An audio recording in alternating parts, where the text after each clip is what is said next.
नमस्कार दोस्तों, आज हम बात करेंगे भारत के एक ऐसे अद्भुत और ऐतिहासिक पर्व की जो न केवल खगोलीय महत्व रखता है बल्कि धार्मिक, सांस्कृतिक और सामाजिक दृष्टि से भी बेहद खास है। जी हां, हम बात कर रहे हैं मकर संक्रांति की। तो चलिए इस पर्व के इतिहास, परंपराओं और महत्व को करीब से समझते हैं। मकर संक्रांति एक ऐसा पर्व है जो हर साल 14 या 15 जनवरी को मनाया जाता है। यह दिन सूर्य देव के मकर राशि में प्रवेश का प्रतीक है। यह एकमात्र ऐसा हिंदू पर्व है जो सौर कैलेंडर पर आधारित है। लेकिन दोस्तों, मकर संक्रांति सिर्फ खगोलीय घटना नहीं, बल्कि हमारे पूर्वजों की पवित्र परंपराओं और सांस्कृतिक विरासत का प्रतीक भी है। इस पर्व का इतिहास हजारों साल पुराना है और इसे वेदों, पुराणों और महाकाव्यों में भी उल्लेखित किया गया है। दोस्तों, मकर संक्रांति का एक प्राचीन संदर्भ भगवान सूर्य और उनके पुत्र शनिदेव से जुड़ा हुआ है। पौराणिक कथाओं के अनुसार सूर्य देव और शनिदेव के बीच संबंध मधुर नहीं थे, क्योंकि सूर्य देव ने शनिदेव की माता छाया के प्रति अपना रुख कठोर रखा था। इसके चलते शनिदेव अपने पिता से अप्रसन्न रहते थे। शनिदेव मकर राशि के स्वामी माने जाते हैं। जब सूर्य देव ने पहली बार मकर राशि में प्रवेश किया, तब शनिदेव ने अपने पिता का गर्मजोशी से स्वागत किया, जिसे देखकर सूर्य देव प्रभावित हुए। इसी घटना से पिता पुत्र के संबंधों में सुधार हुआ और यहीं से मकर संक्रांति का आरंभ हुआ। यह कथा पिता पुत्र के बीच आपसी सम्मान और संवाद का महत्व दर्शाती है। शनिदेव और सूर्य देव के बीच इस समझौतापूर्ण संबंध ने यह संदेश दिया कि संवाद और क्षमा से हर रिश्ते को मजबूत किया जा सकता है। यह कथा पिता पुत्र के संबंधों को सुधारने और आपसी सम्मान का संदेश देती है। महाभारत के अनुसार भीष्म पितामह को इच्छा मृत्यु का वरदान प्राप्त था। जब वह शर्षया पर लेटे हुए थे, उन्होंने अपनी मृत्यु के लिए सूर्य के उत्तरायण होने का इंतजार किया, क्योंकि उत्तरायण का समय मोक्ष प्राप्ति के लिए अत्यंत शुभ माना जाता है। शास्त्रों के अनुसार इस समय प्राण त्यागने से व्यक्ति पुनर्जन्म के चक्र से मुक्त हो सकता है। भीष्म पितामह ने इस शुभ समय पर अपने प्राण त्याग कर हमें यह संदेश दिया कि सही समय का चयन और धर्म का पालन जीवन का सार है। उनकी इस कथा से मकर संक्रांति का महत्व और भी अधिक पवित्र हो जाता है। यह घटना इस दिन के महत्व को और भी अधिक पवित्र बनाती है। एक और कथा के अनुसार इस दिन भगवान भागीरथ ने अपने पूर्वजों के उद्धार के लिए गंगा को पृथ्वी पर लाने का कार्य पूर्ण किया था। कथा के अनुसार राजा सगर के 60,000 पुत्रों के पापों के कारण वे नरक में फंसे हुए थे। भगवान भागीरथ ने गंगा को पृथ्वी पर लाने के लिए कठोर तपस्या की। उनकी तपस्या से प्रसन्न होकर गंगा ने पृथ्वी पर आने का वचन दिया, लेकिन उनकी तीव्र धारा को रोकने के लिए भगवान शिव ने अपनी जटाओं में गंगा को समाहित किया। बाद में शिव ने अपनी जटाओं से गंगा को धीरे धीरे मुक्त किया, जिससे वह पृथ्वी पर प्रवाहित हुई और सगर पुत्रों का उद्धार हुआ। ऐसा माना जाता है कि इस दिन गंगा स्नान से पापों का नाश होता है और मोक्ष की प्राप्ति होती है। इस कथा में राजा भागीरथ के अटूट संकल्प, भगवान शिव की कृपा और गंगा की पवित्रता का वर्णन है, जो मकर संक्रांति को एक पावन पर्व बनाता है।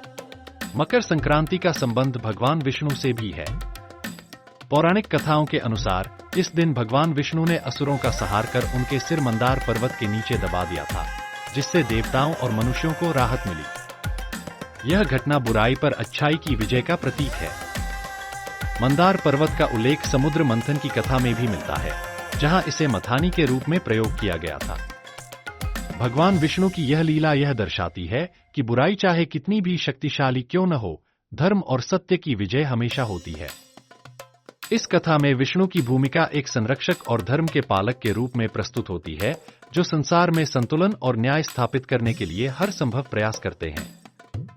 मकर संक्रांति इस संदेश को दोहराती है कि जीवन में धर्म और सत्य के मार्ग पर चलने से ही सच्ची विजय प्राप्त होती है। मकर संक्रांति खगोलीय दृष्टि से भी बेहद खास है। खगोल विज्ञान के अनुसार सूर्य हर साल मकर राशि में प्रवेश करता है, जिसे संक्रांति कहते हैं। यह खगोलीय घटना प्रकृति और मानव जीवन के बीच संबंध को दर्शाती है। मकर संक्रांति न केवल ऋतु परिवर्तन का सूचक है, बल्कि यह सौर कैलेंडर पर आधारित एकमात्र प्रमुख हिंदू पर्व है। इसके विपरीत अधिकांश अन्य त्योहार चंद्र कैलेंडर पर आधारित होते हैं।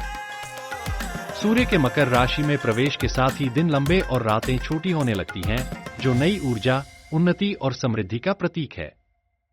इस खगोलीय घटना को भारतीय ज्योतिष और धर्म में अत्यधिक शुभ माना गया है। उत्तरायण का अर्थ है सूर्य का उत्तरी गोलार्ध की ओर बढ़ना। यह समय सुख और समृद्धि का प्रतीक माना जाता है। यह खगोलीय घटना ऋतु परिवर्तन का संकेत देती है, जब सर्दी कम होने लगती है और वसंत ऋतु का आगमन होता है।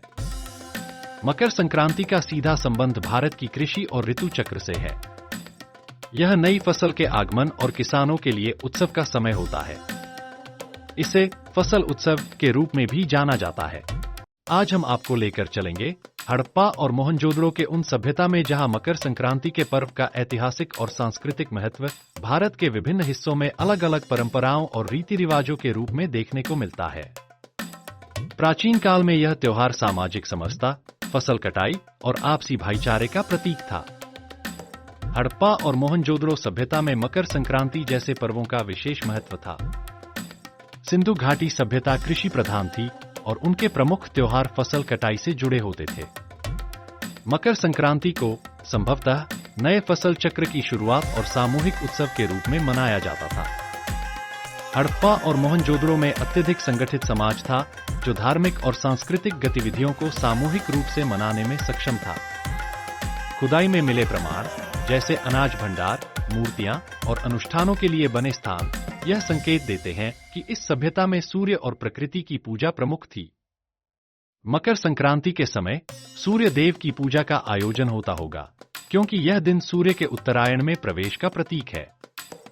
इस पर्व को समुदाय के लिए धन्यवाद ज्ञापन और समृद्धि की कामना के अवसर के रूप में मनाया जाता होगा। तिल, गुड़ और अनाज जैसी वस्तुएं उनके धार्मिक अनुष्ठानों और भोज का हिस्सा रही होंगी। यह पर्व उस समय सामाजिक एकता और धार्मिक आस्था का प्रतीक था, जो आज भी भारतीय समाज में अपनी प्रासंगिकता बनाए हुए है।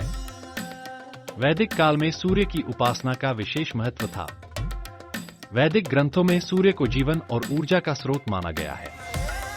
यजुर्वेद और ऋग्वेद जैसे ग्रंथों में सूर्य देव के महत्व का उल्लेख मिलता है। वैदिक ऋचाओं में सूर्य को सत्य, ज्ञान और जीवन का आधार कहा गया है। मकर संक्रांति, जब सूर्य मकर राशि में प्रवेश करता है, इस खगोलीय घटना को ऋषियों ने अत्यंत शुभ और पवित्र माना। उस समय सूर्य देव की उपासना विशेष रूप से की जाती थी। वैदिक समाज में इस दिन का संबंध नई शुरुआत, पवित्र अनुष्ठानों और ऋतु परिवर्तन से था। सूर्य उपासना के माध्यम से लोगों ने अपनी कृषि और समाज को समृद्ध बनाने के लिए इसे शुभ अवसर माना। मौर्य और गुप्त राजाओं द्वारा मकर संक्रांति के अवसर पर विशेष उत्सव आयोजित किए जाते थे। ये उत्सव राजकीय प्रांगण में होते थे, जिनमें प्रजा को भी सम्मिलित किया जाता था।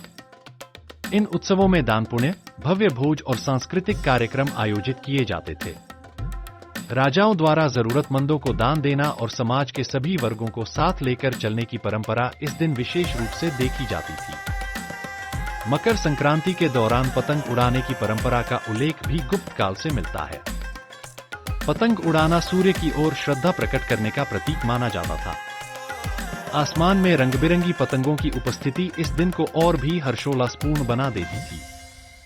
यह परंपरा आज भी जीवित है और भारत के कई हिस्सों में मकर संक्रांति पर पतंग उत्सव मनाया जाता है।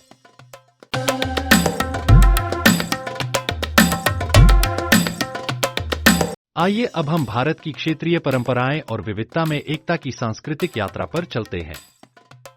भारत की विविधता का असली प्रतिबिंब मकर संक्रांति के क्षेत्रीय उत्सवों में देखने को मिलता है। हर राज्य में यह पर्व अपने अद्वितीय अंदाज में मनाया जाता है। उत्तर भारत के उत्तर प्रदेश और बिहार में मकर संक्रांति को खिचड़ी पर्व के रूप में जाना जाता है। लोग इस दिन गंगा स्नान करते हैं और दान पुण्य का महत्व समझते हैं। खिचड़ी, तिलगुड़ के लड्डू और पकवानों का स्वाद उत्सव को और खास बनाता है। राजस्थान और गुजरात में पतंगबाजी का जुनून सर चढ़कर बोलता है। आकाश रंग-बिरंगी पतंगों से सजा होता है। पश्चिम भारत के गुजरात में मकर संक्रांति को उत्तरायण कहते हैं। यह दिन परिवार और दोस्तों के साथ पतंग उड़ाने और त्योहार का आनंद लेने का होता है। महाराष्ट्र में इस दिन विवाहित महिलाएं तिलगुड़ बांटती हैं और कहती हैं, तिल गुड़ घ्या, गोड़ गोड़ बोला। यह संदेश प्रेम और सौहार्द का प्रतीक है। दक्षिण भारत के तमिलनाडु में मकर संक्रांति को पोंगल कहा जाता है।